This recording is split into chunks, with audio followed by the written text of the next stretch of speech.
थांनाय समाव कभिड जाबाय बर' थुनलाइ आफादनि मिटिं बायदिसिना जानायलाय गोबां खामानिया पेन्डिं जानानै दङमोन आरो थांनाय सरकारनि गोबां जेंनाफोर जोङो फेस खालामनांदो ओंखायनो जोङो गोबां खामानिखौ दावखोनो हाया जादोंमोन नाथाय दा जोङो गासैबो जेंनाफोरखौ अलमस्ट माने फिनिश खालामनायनि लामायाव थांबाय 3,000 कौटिनि जि दाहार बिथांमोना दोनलांदोंमोन बेवहाय जोङो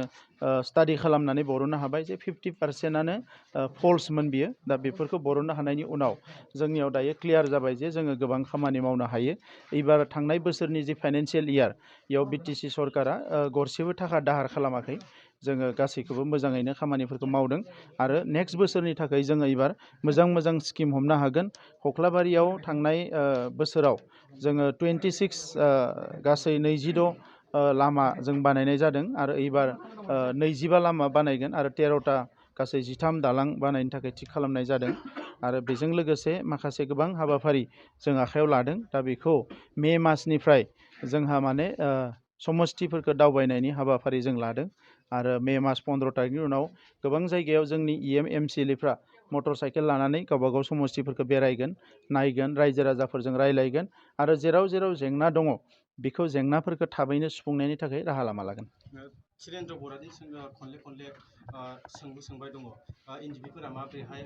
12,000 जाफैखो बेनि सोमोन्दै मा बुंगोन? बेखौ धीरेन बर'नियावनो सों खारन आं एनडिपिनि लिडार नङामोन धीरेन बर'आनो एनडिपिनि लिडारमोन बोरै जाखो बेखौ बिसोर बुंनांगोन आं बानायाखै बेखौ दाखालिनिफ्रायनो सानफ्रोमबो सरकार दानो होनबाय थादों दिनैसिमबो दानो हायाखै दा बेखौ बुंनानै रायजो राजाफोरखौ बिपिएफआव थानाय जायफोर मानसिफोरा दिनै थानो गोसो गैला जोंनि हान्जायाव जइन जानो नागिरदों बिथांमोननि गिदिर लिडारफ्रा बिसोरखौ दोनथ'नो थाखाय हमथाथ'नो थाखाय बे बाथ्राफोरखौ बिथांमोना बुंबाय थायो दा बेवहाय जेबो लाब गैया हानायबा आगोलावनो बिथांमोना बानायसिगौमोन आरो फैगौ 3.5 बोसोराव बिथांमोना खुनु सरकार सोलायनो हाया इतिमध्य आसामनि सिएमआबो बुंबाय अमित शाह बिथाङा फैना थांबाय दाख्लैसो दा बेवहाय ओरैनो जिहेतु गावसोरनि गोबां मानसिफ्रानो जेलावबो थांनो हायो गोबां तथ्य पाति जोंनि आखाइफ्राव फैबाय थादों दायो बेफोरखौ गिनानै बिथांमोना जोंखौबो गिथों होननानै बे खोथाखौ बुंबाय थादों नाथाय जों गिनो थाखाय फैयाखै बिटिआर ओनसोलनि समाजखौ जौगाहोनो थाखायसो राजखान्थियाव फैदों।